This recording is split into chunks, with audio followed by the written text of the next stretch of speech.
मुझे अभी याद आ रहा है, हमारे भारत के एक बहुत ही अद्भुत दिल से जो भगवान का नाम गाया करते थे श्री जगजीत सिंह जी, आपके द्वारा ये शब्द गाए गए कि एक गाय अचानक से जंगल में भटक गई, रास्ता भूल गई, और अब वो अकेली जंगल में व्याकुल है, तड़प रही है।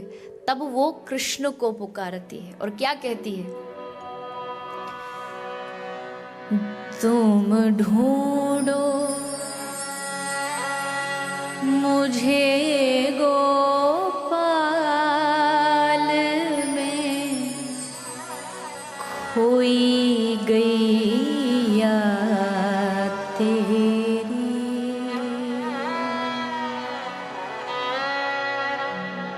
तुम ढूंढो मुझे गोपाल में, खोई गैया तेरी। सुध लो मेरी गोपाल में, खोई गैया तेरी। फिर कहती है, खुद बता भी रही है कि कृष्ण तुम सोच रहे होगे कैसे ढूंढो, इस भयानक जंगल में मैं कहां कहां जाऊंगा इस गाय को ढूंढने के लिए।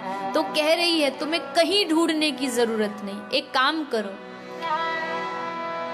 बंशी के स्वरनाद से टेरो, मधुर तान से मुझे पुकारो। राधा कृष्ण गोविंद हरि हर, मुरली मनोहर नाम।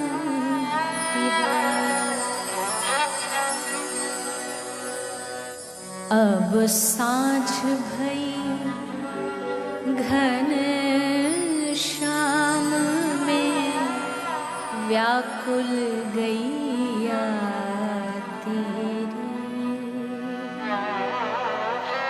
तुम ढूंढो मुझे गोपाल में, खोई गैया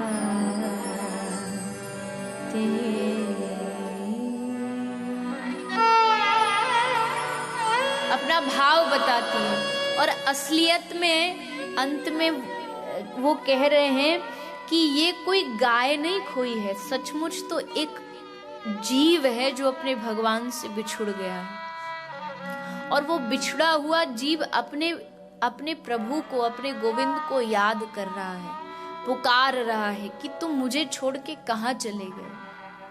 ये व्याकुल हृदय तुमको कहां कहां ढूंढने जाएगा, कहां मिलोगे तुम? पूरी दुनिया में तो ढूंढ लिया, अब मेरे ढूंढने से कोई लाभ नहीं।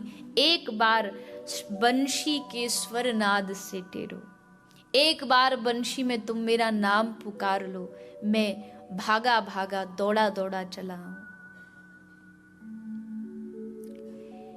ये एक प्रेमी ही कर सकता है। प्रेम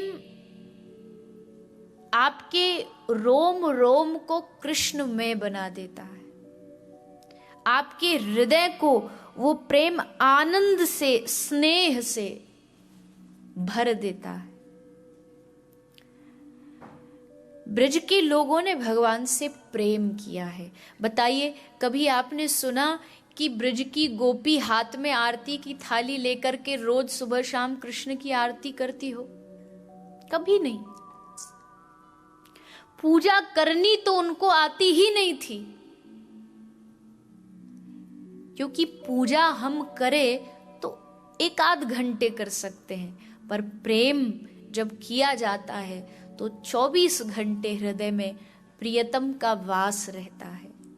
जिनसे आप प्रेम करते हैं उनका ध्यान हर क्षण हर पल आपके हृदय में विराजमान रहता है। इसलिए मैं बार बार कहती हूँ, भगवान से ठीक है, पूजा के विधान हमारे शास्त्रों ने बनाए हैं, पर आप ऐसे युग में रह रहे हैं जहां पूजा करने के लिए समय निकालना भी हमारे पास बड़ा मुश्किल काम है। तो कोई बात नहीं, पूजा के लिए समय नहीं है, भगवान कुछ नहीं बोलेंगे। भगवान कहते तू मुझसे बस प्रेम कर। प्रेम में तो चलते चलते भी प्रेम हो सकता है। पूजा तो बैठ के ही होगी, सामान चाहिए, फूल चाहिए, आरती की थाली चाहिए, पुष्प मालाएं चाहिए, फल चाहिए, पर प्रेम एक धेला नहीं लगता। प्रेम में कोई वस्तु नहीं लगती, बस चाहिए तो आपका दिल चाहिए, आपका मन चाहिए। कई बार लोग पूछते हैं कि ज्ञानी और भक्त में, प्रेमी में क्या फर्क है? बस इतना ही फर्क है, ज्ञानी भी भगवान को पा सकता है, प्रेमी भी पा सकता है, वैरागी भी पा सकता है। लेकिन ज्ञानी भगवान को पा तो सकता है, लेकिन ज्ञानी में वो सामर्थ्य नहीं कि भगवान को पकड़ के रस्सी लेकर के उसको रस्सी से बांध सके। ये तो एक प्रेमी ही कर सकता है, एक भक्ति कर सकता है।